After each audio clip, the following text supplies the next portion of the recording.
you can't be one person on the court and another person off of it. For me in rugby, it was the same thing. I think the best compliment for me would have been guys knew that what they got on the field was the same guy they would have got off the field. I would have been consistent. And you asked, what is a leader? I think there's many things and there's many different types of leaders. Leadership for me is more about listening than it is talking and understanding. My gran, she was a wise old lady, and she said, you got 2 ears and 1 mouth and you have to use them in proportion. And sometimes I try and tell it to my children, but they're not quite getting it like I got it. They talk a hell of a lot. Cool, you guys learned something, yes? Cool. How many of you agree that you've learned just one thing, at least one thing that can help you at least bring an extra 6 figures in your business? Everyone give me a cha-ching. Listen, it's just there for the taking, And it's been interesting, listening to Hall of Fame presenters, listen to a lot of you share. I've heard the word leadership come up a lot. Vision and leadership. And, listening to Pippa's story, Belinda's story, especially with growing teams, Tom and Becky's story, coming through that whole process, Anna's story, almost every single one had something to do with, I lacked some level of leadership to be able to take my team to where they wanted to go or be able to give them a vision. I can't remember who said it, but who said where there's no vision, people perish. Can't remember who said it, but I was once taught that the definition of a great leader is the dealer in hope. And a better future, my definition of it is helping people understand that there's a better future, even when you as a leader is not quite sure how you're going to give it to them or what it looks like, but working your behind off to creating that for them over time. You're like, it's going to be better, and you're not quite sure how, but you're gonna go to all the courses, you're gonna do everything you're gonna do, and people are attracted to leaders. You guys understand? Yes? Cool. Everyone give someone a high five next to you and say, you're a leader, baby. So with that said, I got to look at all your applications prior to the presentation, and I grew up in South Africa. I don't know if I've ever mentioned that we're the World Cup winning rugby team. For now, and one of my childhood heroes was the World Cup winning captain of the Sharks, because I'd studied in Durban. So what John Smit doesn't even know is that I worked as a barman in the rugby stadium, and I got to watch this amazing leader lead at that point, take us all the way to we won't talk too much about it, but the Super 14 final at the time. And then we went, and I was there, I was in the bar, and the rugby players would come to my bar, and I got to watch in awe of all this happening. Bruce and I used to work in that bar together there in Durban and watch it all happening. And then he became the Springbok captain at a very young age and went on to have over 100 caps and win the World Cup in 2017, was it? No, 2000? 2007, and I remember it very clearly. I had an exam the next day, and when I initially thought of a leader, he came to mind, and he has led at the highest level you could ever lead, winning the World Cup with a national team. But what's more impressive about the individual that we're going to get to spend time with now is that, the best way to describe John is he's a winner. He's got the Midas touch, whether that's in business, with the rugby team, with a coach. He's fast-tracked to become CEO of the Sharks. And wherever he touches, it's just a winner. He's got the Midas touch. How many of you guys know somebody like that? The Midas touch, right? How many of you wish you had a bit of the Midas touch? Yeah, awesome. So when I thought of who could I get? And I was like, wow, John Smit would be amazing. And the planets just aligned, and I knew someone who knew John well, and I managed to send John a message, and he said, let's go for lunch. And we had I had lunch with John, and it was I learned from him just in the lunch. And I actually said to him, if I could beg you to come and share with my group, it would be amazing. It's the Lions tour at the moment. He's super busy. His business at the moment, he's going to tell you more about the business he's involved in, over 6,000 employees. I don't know if you've seen what's happening in South Africa at the moment, but South Africa is a bit of a war zone at the moment. He's so busy, it's unbelievable. And he still made time for us to be here, because that's what he said he would do, and that's what a leader does. And I'm just so excited to welcome him to the stage. So without further ado, you please do me a huge favor and raise your feet, and please welcome to the virtual stage, Mr. John Smit.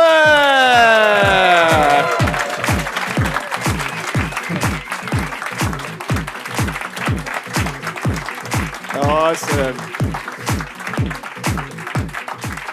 John, can you hear us and can you see us? I can hear you. Can you hear me and see me, right? Yeah, baby. That Awesome. is phase one complete. Cool. Awesome. Listen, John, we are so excited to have you here. And we actually prepped before this and we said, we want to open up the floor for questions, etc. But I'll just kick us off if I can. First of all, thanks so much for coming to join us. I wanted to ask you a question specifically about when you first knew in your life, leadership has been a big part of your life. I know that when we spoke, you were head boy of your school. You also went on to captain your first rugby team, etc. So a couple of questions for you. When did you first realize that in your life that maybe you had this thing called leadership, or you're good at this leadership, and what's your definition of a leader? First of all, I think the next time I start a board meeting, I'm going to also put Danza Kuduro on. It definitely gets the vibe going. My team could do with a bit of energy now after the week we've had, but it's good to be here. And the other thing I have to mention is that I just saw this beautiful bald man manipulating in the break, like everyone who was ready to be clicked. And it made me miss those days where I was in perfect alignment. Now, not so much. But I tell you, it's probably not a story that you'd expect, but leadership became a part of my life when I was 10 years old. Well, I guess it's part of all of our lives because we are subjected to leadership in some way. Purely, it starts with our parents and then older siblings, and so the cycle goes on. But I was about 10 years old, and my passion at the time, which was like insanely important to me, was tennis. I dreamt of tennis. Ivan Lendl, Stefan Edberg, those were my guys. Cried every time Ivan Lendl lost in the final at Wimbledon. And I was playing on the ATP in what was called the East Rand of Gauteng. And my mom would come and take me to each and every single one of these tournaments. And it was a massive mission for her because she'd drive around tournament to tournament. I'd play and win some and I'd lose some, but normally I'm overstating my ability. Third round, maybe quarterfinals of the tournaments was sort of where I was at. But there was this one tournament where I was in the first round and I was playing a guy that was honestly, at a very, very low level. He just, to be diplomatic, he was just super crap. But he just got everything back, and he didn't, he took the speed off the ball, and I lost my temper more and more, and I started to flip my lid, and I started losing control, and all of a sudden I was a set down, and halfway through the next set, which I was losing, and I lost my temper, and I wanted to throw the racket at the fence, and it's got that sort of ribbing at the bottom, and it sort of caught on my finger, and it pulled, and it went right towards my opponent and past his head. It just missed him. And my mother calmly stepped up from the side of the court, walked over to me, told me to fetch my bag and meet her in the car. I hadn't even finished the second set. And it was super embarrassing. And I was cross and sort of scared because I knew she was going to beat me when I got home anyway. And when I got in the car, she just said, "That is the end of your sporting career until you can control your emotion." And I was like, I don't understand, you need passion, you need all these things, but I got so worked up. And she says, you got to forget about sometimes just the results of winning and beating someone that you expect to beat, because that in itself is arrogant. You got to think about the kind of example that you're setting for us as a family and for you as an individual. And I think that's sort of where I started to realize, actually, the way you behave under pressure is where people can really see what you're about. And you can't be one person on the court and another person off of it. For me in rugby, it was the same thing. I think the best compliment for me would have been guys knew that what they got on the field was the same guy they would have got off the field. I would have been consistent. And you asked, what is a leader? I think there's many things and there's many different types of leaders. Leadership for me is more about listening than it is talking and understanding. My gran, she was a wise old lady, and she said, you got 2 ears and 1 mouth and you have to use them in proportion.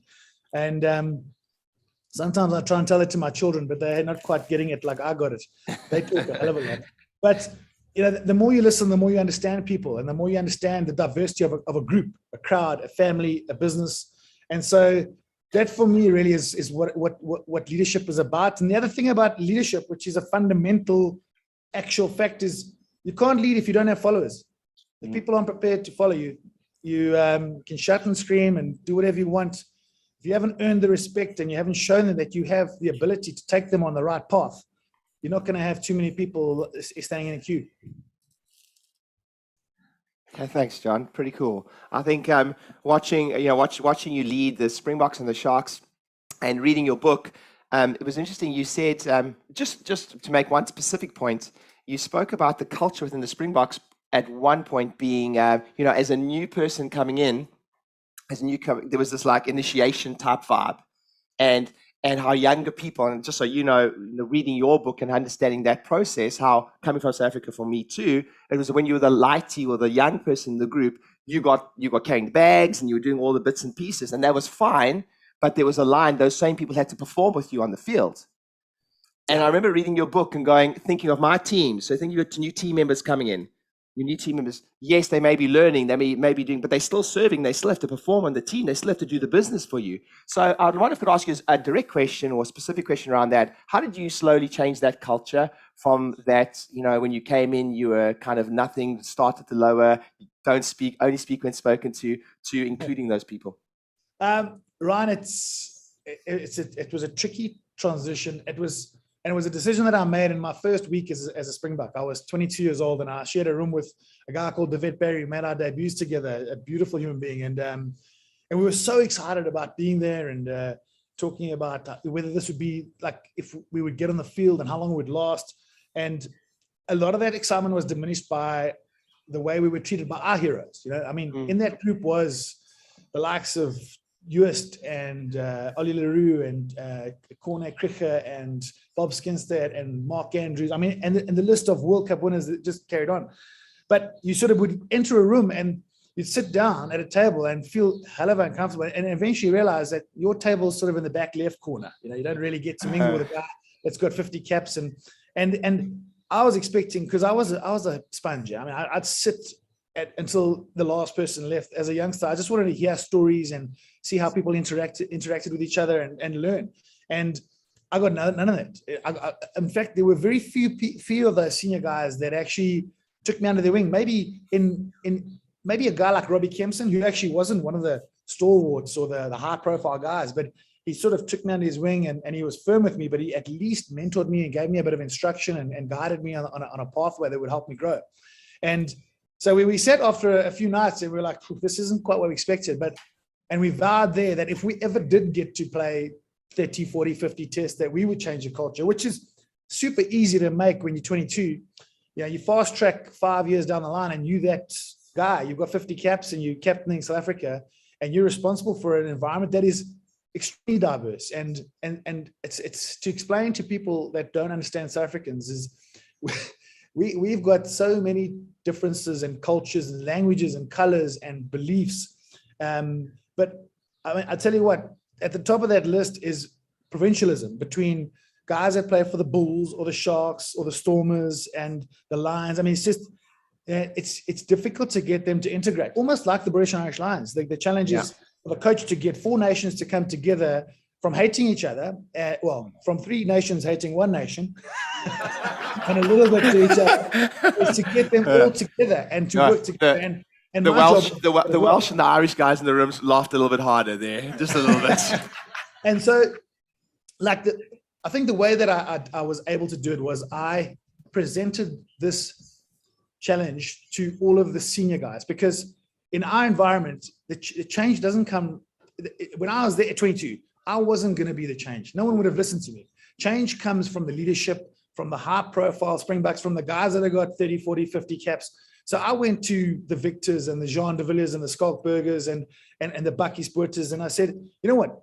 It's probably pretty cool to sit with the same guys that you play with provincially and talk about the same things that you enjoy, because birds of a feather do flock together, but it's going to have absolutely no value to create a culture that is unique to the Springbok team. And if we don't create a Springbok culture where we actually all feel like we are family and teammates, it will never, ever really succeed properly.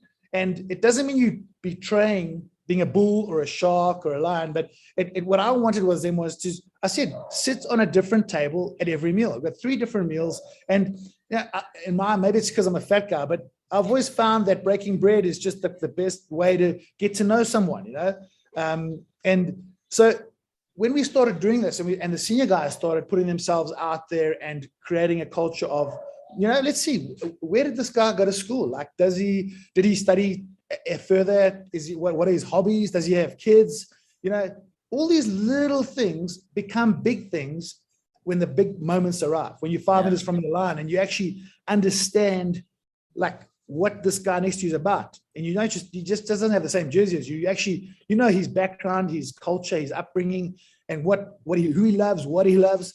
And so that took a while. And when it started to take shape, it was like wildfire, you know, and we created a culture within the Springboks that made guys look forward to getting together with South Africa over and above what they would have with their clubs, their franchises. And look, I'll tell you the one thing, and throughout this process, which was it's not, okay, I'm successful. Encompassing everyone is an ongoing process. It's a daily process. And the other thing about it is that there's a fine line between everybody loves everybody and there's no actual like accountability. There has to be the 50 cap guy. There has to be the captain that says, you know, that's not good enough, or we're going to go in this direction. At some stage, there's got to be those things, but there has to be a respect for everyone in the food chain that makes up this team. And I think we got that right, but I promise you, it was an ongoing process and it required effort all the time, because you can very easily just lull back into these easy habits when things are difficult. And things get difficult in a team environment when you're losing. In business, it's when you're not getting budget or you're not making enough, you know, PBT. So for us, the hardest we had to work at our culture was when we were a game down, 2 games down, 3 games down. And then the old adage of, you know, when you start pointing fingers, there's always 3 or 4 pointing back at you. That became extremely important in our culture, because we're such a high profile organization that if someone comes to you and says, what's the problem? Is the coach? And you sort of think you might be the problem, it's really easy to point a finger at the coach. But we made a culture of all the senior guys take the responsibility all the time. And even if it's not our fault, and when it's private time and it's team room, then we address where we think the problems are in private. We deal with them in a fair way without abusing people, but our leadership always took responsibility. Okay, awesome. So a couple of things, John, if I just make a couple of notes there. It was interesting, John mentioned like knowing the background of the players in the team, but we actually do a team building exercise at our quarterlies where everyone has to go through and tell you something you don't know about each other. Like, how many siblings do you have? Where did you grow up? You know, why did you get into chiropractic? So all those little things that they never thought to tell you. So there's a trust building exercise. I believe it's in 5 dysfunctions of a team. That is a powerful thing to go. Now, I don't know if you did some of that stuff formally, John, or it happened like informally, but maybe you did some of that stuff more informally and then again formally. Right. I've got 2 stories on it. And the reason this became such an important thing to me is because a very good player came to me on tour and he had a great season. First season, made the box. Second season, which often happens, got sort of worked out a bit and probably was a bit too complacent. And after halfway through the season, I was sitting on the bench for the Sharks. Came to my hotel room, I think it was in Dunedin, and he said, you know, Smitty, what's the story? You know, are you part of the selection? And I said, no. He says, you know, because I'm so frustrated. I really believe I should be starting. I'm the strongest.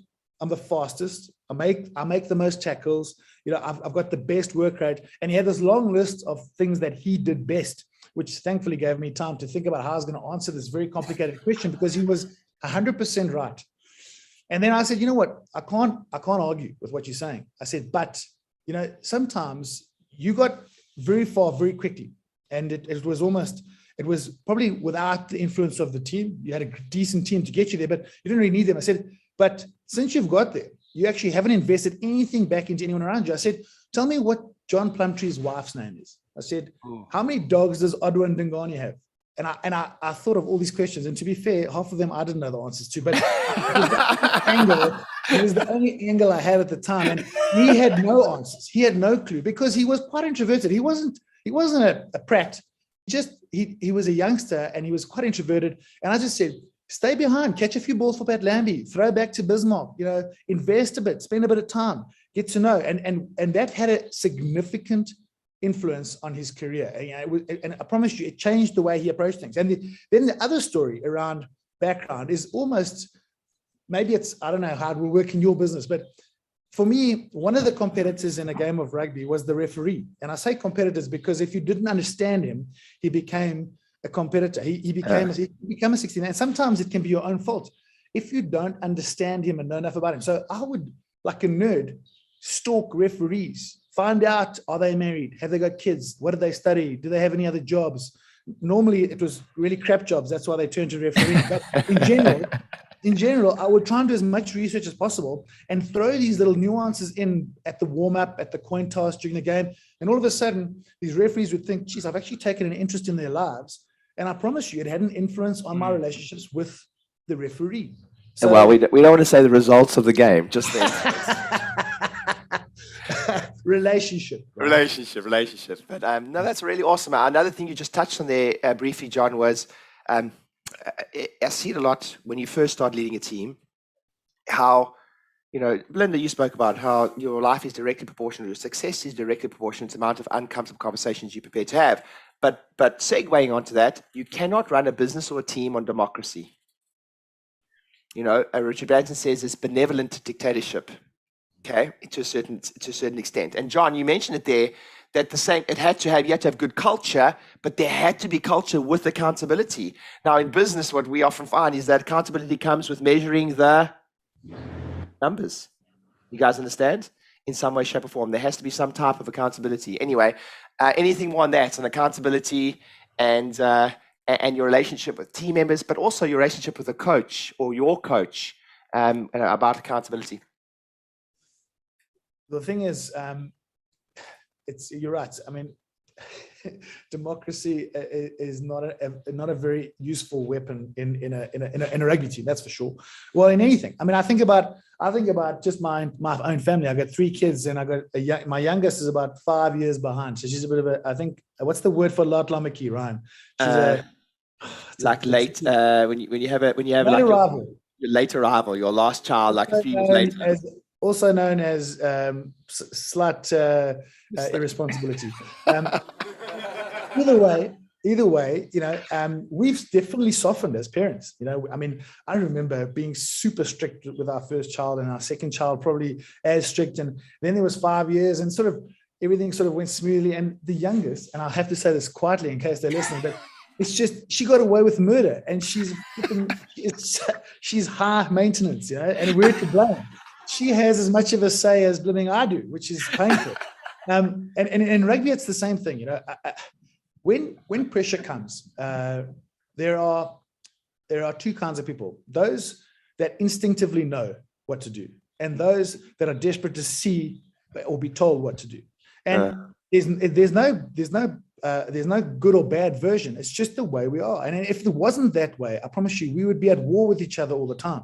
So under pressure, you see two types of people: those that can block out the noise and see whether it's the left fork or the right fork. And then there are those that actually have to find someone and trust someone that they believe will make that right decision between right to left. And that's where hierarchy comes in. To me, from a leadership point of view, hierarchy comes in is that no one would mess with us. None of the younger guys would mess with the hierarchy, but none of the hierarchy would abuse them or disrespect them or make fools of them. So, and that balance is quite fine, because in a rugby team or a business that's got a cool culture, there's always a bit of banter. There's always a bit of a joke here and a joke there. But at the end of the line, there's certain lines that you don't cross when it comes to hierarchy, because when it goes dark and there's lots of noise, you need to know that the guy you trust who's in charge makes the right call between left and right. Very nice. Interesting. Often when I work with all of you and even myself, when you're putting yourself out there in social media and promoting yourself, etc., I see glazed looks and I see fear. And even some of the inner circle members spoke about doing videos for the first time, putting yourself out there, because one of the biggest fears in the world is fear of criticism, right? And whenever I look at a leader like John at the highest level, where the consequences are large, a wrong call here or there, and you're bound to make some as a leader in any business, you're going to get some criticism. So, John, I'd love to hear your opinions on that, and how you manage that. Whether that's in your business career right now, or where you probably learned most of it is either being immune to it, or how you handled those terrible comments online, or the etc., and maybe give us some insights into that. Of the many similarities and crossovers that I was fortunate to learn from sport into business, this is probably the one area that differs the most. And then when I was a youngster, reading a headline that said you were a hero after scoring a try and beginning man of the match, I mean, it pumps your tires like nothing else, and yet the opposite is even tenfold as bad. When you get bad reviews and we didn't grow up with Twitter and Instagram but it came into my career probably really towards the end. So I think it's probably a little bit more difficult for the current sports people out there, because all high profile people that live a public life and now have this public forum where everyone's a keyboard warrior and can say and do what they want without any consequence. So in my time, I used to get quite influenced around what was being said and written, and eventually it had an impact on how I was playing. And I had a very ordinary season, probably 2000 and 2001, and I was listening to everyone. I was listening to all the good, I was listening to all the bad, and I had no idea from where it was coming. I just wanted to try and see if the positive outweighed the negative, and yet I didn't do any vetting on where this noise was coming from. So at an early stage, I realized, okay, there's a couple of people that I trust that would be very honest with me. And I pinpointed probably 5 people. And I said, okay, they'll give me a rundown of whether I was pretty crap, average, or whether I, played to my potential. And the rest, to be fair, then became, unimportant. But it's there. It's as a captain. I mean, you are either a hero or a zero, depending on the result, no matter how you played. So you have to block that as well. And then, so I managed to put a bubble around myself, around who the people that I trusted to give me good feedback. And invariably, if your coach is not one of them, or your boss is not one of them, then you've picked the wrong circle. So coach was always there. In fact, I chose my current coach, and I would choose my high school coach, from Pretoria Boys High, who would have always, been hard on me. My wife also very, very, very comfortable in criticizing.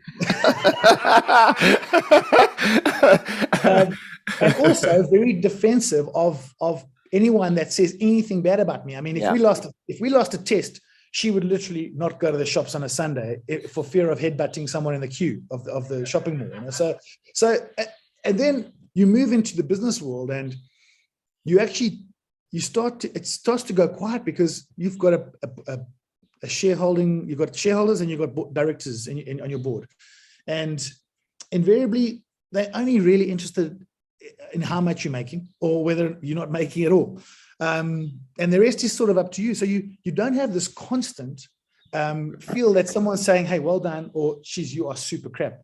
And so in business, you almost I had to change from listening to how good or bad I was to actually going out there and actually investigating myself, because I think I was very fortunate. My opportunities came right after rugby. In fact, I stepped out of a contract with Toulon to take on the CEO job of the Sharks. And so I went in as the boss. So now it's very difficult for anyone underneath you to say, hey, you're doing a pretty terrible job. So I had to go out, after a year and a half, I realized, hang on, no one's actually saying anything here. I need to sort of find out and do some assessment of myself. So self-reflection only really became very, very important to me in the business world, because when you're at the top and you're the boss of the company, or you're the CEO of a sports team, it's everyone's too shit scared really to say anything. And the only time you know that it's gone wrong is when you get that letter that says don't come Monday. So if you don't look at yourself in the mirror, you just don't know. Whereas in sport,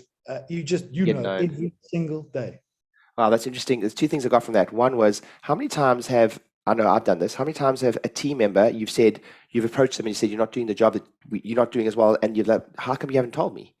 Like, you've left it. I know I've done that before, where it's like, okay, it's almost out the door, and their criticism is, but you gave me no feedback. So interesting you say that, John, because I know that on the flip side of that, as a leader, I've done that before. and vice versa, leading to one of the first things I said when I started this mastermind is my new favorite saying is, I don't only want to find the person who's the smartest in the room, but I'd like to find the person in the smartest room that disagrees with me. Because my team, we may have a culture where we can disagree a little bit, but they're not going to tell me I'm a complete idiot when I'm doing a stupid thing. You guys understand, yes? So we want to surround ourselves with not only people, I want to surround myself with not only intellectual people who are higher than me or better than me in certain areas, but also that actually disagree with me. Because I've got a lot of people in my life that agree with me in some way, shape, or form. And you would have had that with your juniors too in rugby, John, in some way, shape, or form. But I want to segue here quickly. John, you said something very important. You said there, you said your current coach. And you said, I choose my high school coach and I choose my current coach or mentor. Do you want to tell us a little about that? What did you mean by that? And who, you don't have to mention names, and why would you see him as a mentor, and what does he help you with? Well, your current, obviously, I would have, at some stage, I would always have a head coach. And a head coach is only picking you or dropping you because he's only keeping you in your squad because he thinks that you've got certain qualities. And it's like what I was going to say to your first point is the hardest thing about leading is to be honest all the time. Like, you know, and I often joke when I talk about leadership and the role that honesty plays in it is honesty is incredibly difficult, and it also has to be portrayed in a way that doesn't hurt people. So, for example, what are the gray areas? Your wife comes into the room and she's wearing jeans from her matric dance, and they look a bit tight, and she asks you how she looks, and you say 100%, you look beautiful, and you can't say anything else because life will become significantly worse, and there's not enough that can do that. But in sport or in business, if a player came to me or a staff member came to me and said, I'm getting a vibe here, and like I can see I'm getting subbed earlier, I can see that I'm sitting on the bench more, or I can see that I'm being my leadership, my decision-making abilities within the business are being diminished, because invariably what you do as a leader who doesn't want to confront the honest truths is you start to move that problem as far away from you as possible to avoid confrontation. And confrontation sounds like an aggressive word, but it's so like important to be able to confront in a nice way. Like, I didn't have many disagreements with coaches, but I'll never forget, I was rested for a very, very important game at the end of my career. And to be fair, I probably would have rested me too with the guy that was being selected first. And he said to me, you know what, we're just going to keep you fresh. And, he gave me all these nice excuses that he would have rotation, all of these nice things. But I mean, I'd missed 3 lineouts. I'd missed 4 tackles. And this other guy had come on, he'd shot lights out. I mean, it was as obvious as daylight. And instead of learning from that, I got angry, and I just focused my anger on the coach. Instead of going and working on my lineouts, working on my defense and trying to get better, because there was no honesty. The feedback was like, we're trying to arrest you. In fact, he tried to pump my tires in my demotion.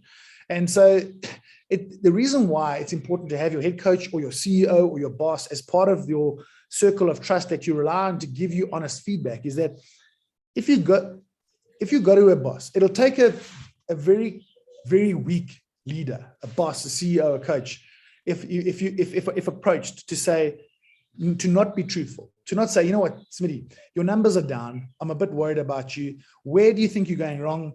I think that your people skills are part of the problem, or I think that you spend too much time on the golf course, or I think this or that. Whereas if you don't ask those questions and you don't get feedback, you don't really ever get to learn or know just what kind of position you're in. And the other thing is, without criticism, there's no growth. Peter de Villiers is one of my favorite coaches. And I'm not entirely convinced it's a slogan to learn by. But when we lost, and I didn't like losing, it doesn't matter whether it was the All Blacks or Romania. When we lost, I took some time to emotionally recover, especially in the change room. And he would come sit down next to me, and he'd put his arm around me, and he'd say, "Remember, Smitty, it's only losing if you're not learning." And it's probably the most accurate statement I've heard from a coach, because most coaches would it's win at all costs, numbers, succeed or get out. But he had the sort of magnanimity as a very small guy to say, you know what, if you block yourself from these lessons and you're just never, ever going to be able to get better to beat this team the next time. John, that's awesome. I actually wrote that down. Without criticism, there is no growth. Interesting. The audience is here laughing a little bit, John, at the hardy dars in the background. So what that noise is a bird. Is the bird? It's a really irritating bird we have in Africa. It is vermin. That's what it is. It's vermin, and it's called a hardy dar, and it does that like all afternoon. Honestly, I'm convinced that the Australians send them here. So a couple of questions I have for you. What's one mistake that you made as a leader that you learned from? You spoke about criticism and learning. When you look back at your career and leadership and potentially even leadership you take into business, what's either a mistake or area that you still have growth in, or you feel like you still have to learn on? You are clearly someone that's skilled at being aware and self-awareness to grow. So if I ask you that question, does anything come into your mind, or was there maybe it was your early days of leadership and a mistake that maybe you can help us prevent from making that mistake? I think the one thing that stands out, and to be fair, Ryan, I sound super confident and I deliver my views on leadership with confidence, but I make mistakes weekly. It's leadership is not, you don't get to a certain level and then it's done. So, but one of the things that sticks out for me was actually right in the beginning of my transition from rugby player to the real world. And in fact, it was quite a sort of a hybrid transition, because I got the role of CEO of the Sharks. I'd never had a real job, to be fair. And that was it. I think, and I was sort of remote control, trying to read the situation from London, sitting on my couch in St. Albans, with regard to the coaching staff at the Sharks, because the previous year, who'd been there for 20 years, he was a legend of the game. He transformed the Banana Boys into the Sharks, and he was now being let go for this youngster, myself. But the coach, John Plumtree, at the time hadn't been renewed, and so I found it strange, because I played under Plum, and Plum was a pretty good coach in my time. And so I started doing a whole bunch of research, because I was super keen. I wanted to be on top of this thing, even though I was making calls from overseas and not really there. So I was phoning management and players, and I was phoning everyone around, and I ended up making an opinion. And I know I said you have to listen more than you, but I didn't tick all my boxes when it came to this kind of decision, because all I did was get feedback from everyone around the situation. And the only person that I never called was John Plumtree, to get his version of it, because who knows, it might have validated the decision. But I ended up not renewing his. There was there was massive drama around it, and it was leaked into the press, and it started my tenure on an unbelievably rocky road. But in hindsight, I listened too much. I should have, in hindsight, realized my challenge. I was in London. I should have just to be fair, I was waiting for my youngest to be born. So she had to be 9 days old before I could put her on a British Airways flight. But I should have waited until then, and I should have said, all bets are off. Let me get there and actually face to face, talk to people, feel people, see body language, and understand the situation properly. And that was my mistake. I made a big decision from a distance, and you can't do that as a leader. You've got to be in the thick of it. Nice. I think it's often drums up for me. I'm dealing with a situation, a very, very, very touchy situation in my business that popped its head up yesterday. And I was teaching today, and people wanted to make decisions. I was like, just give ourselves a gift of time. So the thing that resonated for me, what you said there, is often when I've done that, how many of you guys have been pissed off with someone before? Raise your hand. I've got 2 hands and a foot up. But when you write that email, the email I'm talking about, hey? Yeah, and the one you write it and then you press delete, or at least don't press send the same night.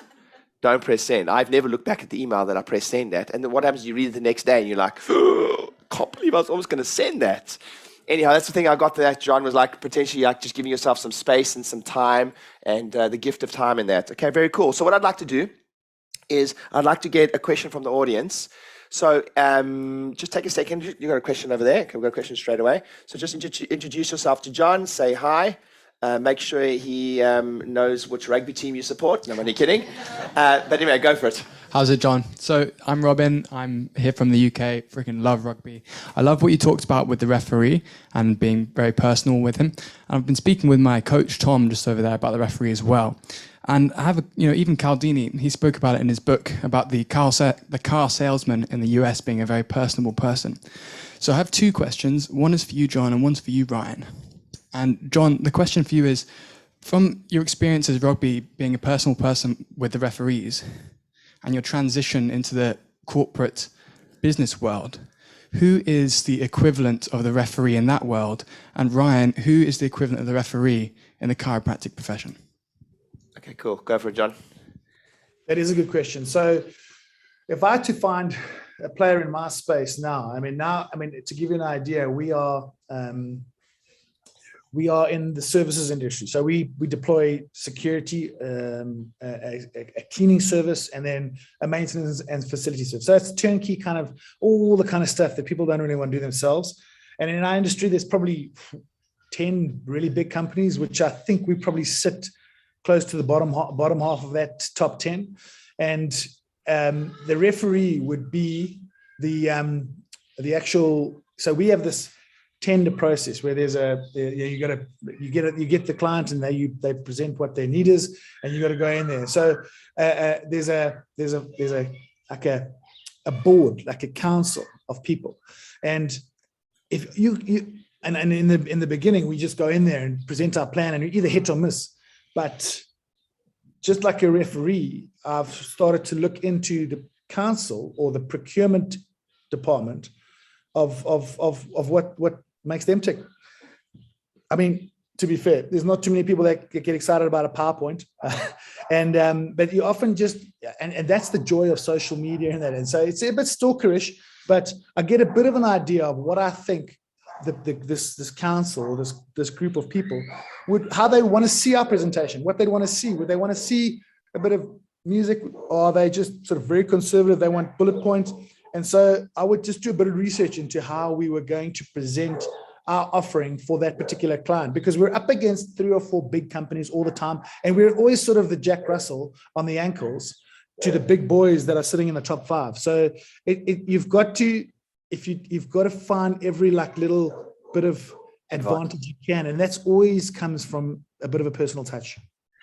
Yeah, that's great. To answer your question there quickly is, I think you got, similar to what John just said there, I think you got many different,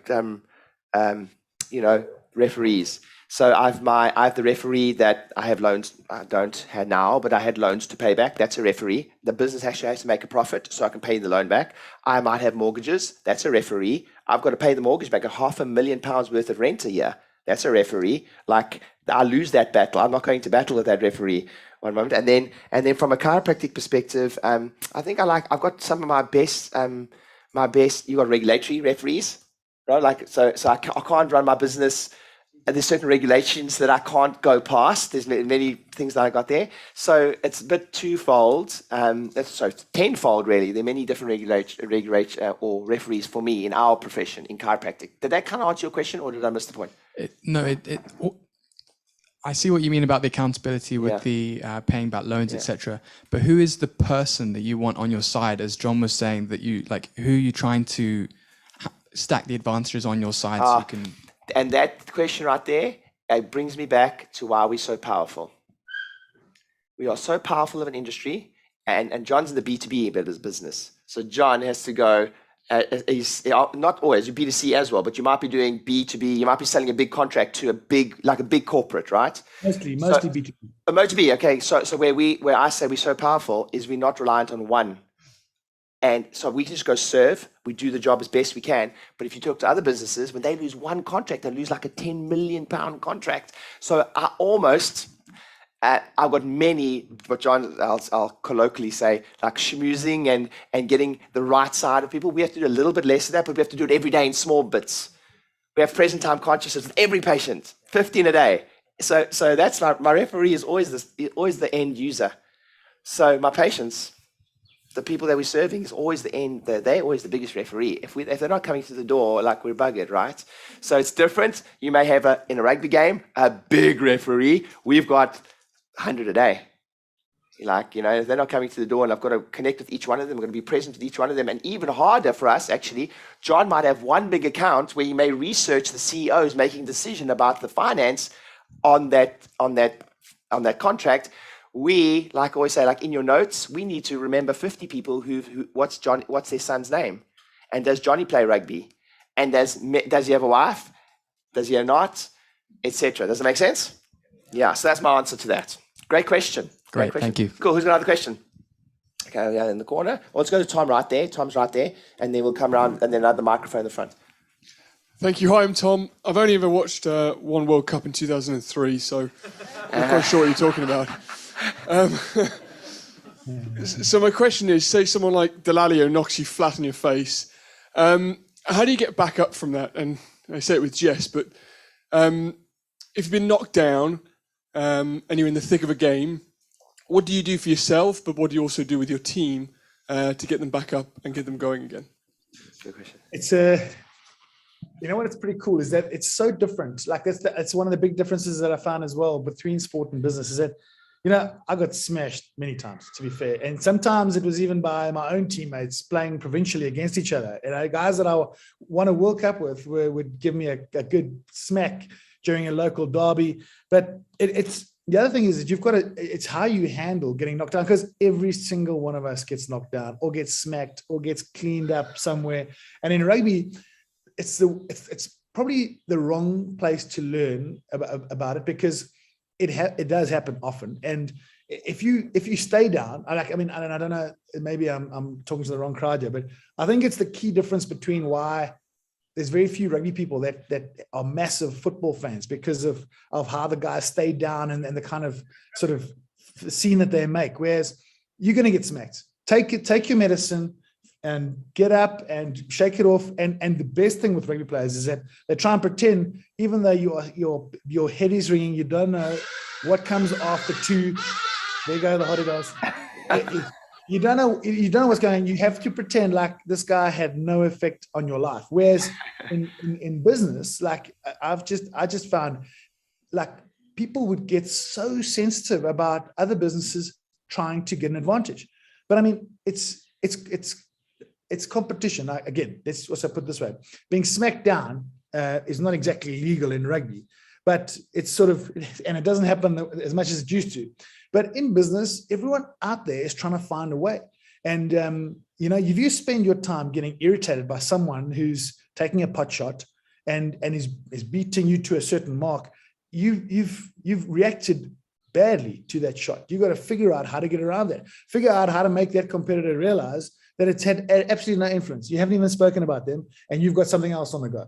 And that's sort of what being smacked down and just getting straight up and showing your team, I'm good, showing the opposition that it's had no influence, and then moving on. And in business, I find people take things really personally, but it's the same. Everyone's trying to get to point A first. Great. I think just to segue to that, I think it's also, as a leader, it's also your cross to bear in some way, shape, or form, that sometimes you have to hold the fort, and not always, like in rugby, we call just get up and walk it off and run it off. But in business, I think sometimes, like, not bringing the drama into the practice, not bringing quite all your drama into practice, etc. That's your cross to bear as a leader, is that you have to hold that space so other people can do other things, which is important for the business to run. But you might have other levels of stress. And often people say to me, Ryan, but I want to be like you. I don't want to have like all the challenges or all the stuff of everyday running of the practice. And I say, well, be careful what you wish for, because the challenges don't get less, they only get bigger and more. They're just different challenges. Every level has a new devil. So just to segue for John said there, great question. Go for it. Hi, John. Big fan. First of all, how did you find the mock or rehearsal test on Wednesday? I must be honest, I was quite surprised at how the box came out. Sorry, SAA. I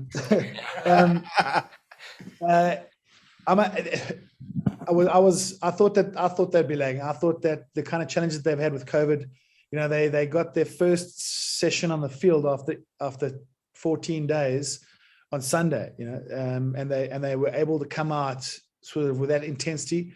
They fell off the pace towards in the second half, but I don't know if it's a good thing or a bad thing that we did so well, because I think that what helped us in 2009 was the Lions just didn't have a real taste of the difference in levels and what kind of a devil there was when meeting us. So now every single one of those guys in that squad would have realized, this is like Mortal Kombat super level 10 out of 10. Yeah, that's cool. Anyway, John, actually, will ask you on that. I'll put you on the spot here. Prediction for the test in front of all the UK audience here. Prediction. There's another 7 really, really good bucks to come into the fray from that team this Wednesday. And again, I mean, I was chatting to Jamie George on the week, and no one knows who's going to start. So the indecision of who the starting lineup will be for the Lions is a really important one, because selection for a Lions team is immense. And often I think McGeechan got it wrong with us. He chose a team that he thought could live with our pace rather than a team that would face the physicality. So after what I saw on Wednesday, I think we might have a better chance of a series win. But I will say this, before Wednesday, I had my doubts. Yeah, same. All right, awesome. How many guys learned something pretty cool from John Smit? You want to ask a question? Okay, let's take one more question. I think John does have a little time limit, but we'll finish squeezing one more. Go for it. Hey, John, thank you so much for your time today. Is there anything that you have a ritual for or a habit for that you find either massively motivates yourself or your team? Do you have any strategies for getting people straight in the zone straight away?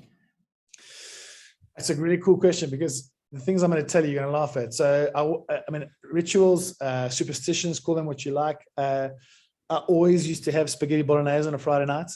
I always used to warm up my left-hand side first. I always used to wear black underpants. And what was the other thing that my wife used? In fact, I left my black underpants once behind, and we just couldn't make a plan. So rather than jinx it, I went commando for a test match. It didn't turn out well. But to get in the zone, for me, I don't know if this crowd will know a guy. He played for the Springboks at Fly Off, Henry Honeyball. He was a soft-spoken warrior, and he spoke through his actions. To be fair, he didn't speak a lot of English, which is probably why he was so quiet. And he once said to me as a youngster, and that was where I was lucky. As a youngster, I was in the Sharks team, and I was treated really well. Every single guy took time and effort to mentor me there, and I'll never forget Henry Honeyball, who was this legend of the game. He would sit there and with his sort of elbows on his knees, and he'd look around, and I was sitting next to him in the change room, and he just said to me, he said, you can sense it. So I said, what do you mean? He says, no, you can sense the vibe. It's like a smoke that you can't see that comes underneath the door of the change room, and there's an intensity around the group that everyone understands and everyone's in sync with. But he says, when that smoke hasn't come in, and how you create that smoke is up to your week, how you lead up in your week of preparation, how the captain's talking, how the coach is talking. But all of those little things around your preparation, your rituals, creates the smoke that comes in, that puts this intensity, that puts people in the zone. And if I could figure out and write a book on how to get that formula right, to get that smoke in under the door, into the change room, into my business, we would be living on an island somewhere. Very, very cool. Oh, that's Thank you cool. so So, listen, did you guys have a good time with John? Yeah. Cool. So,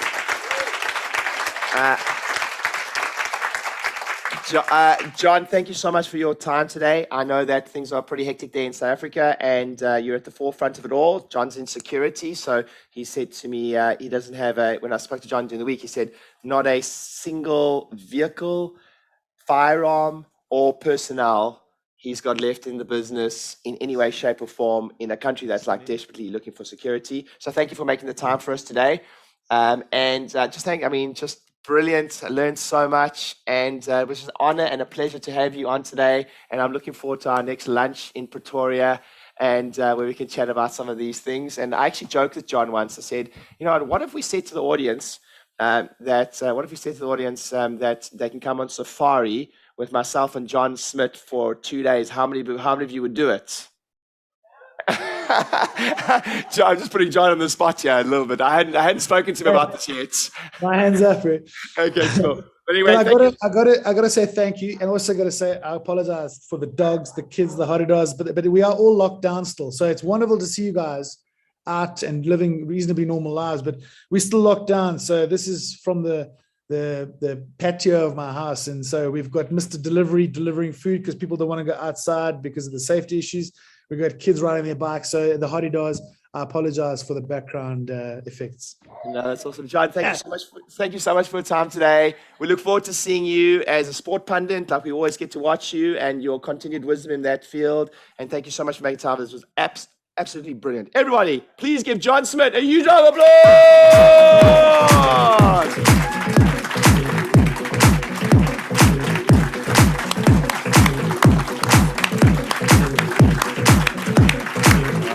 Okay, awesome.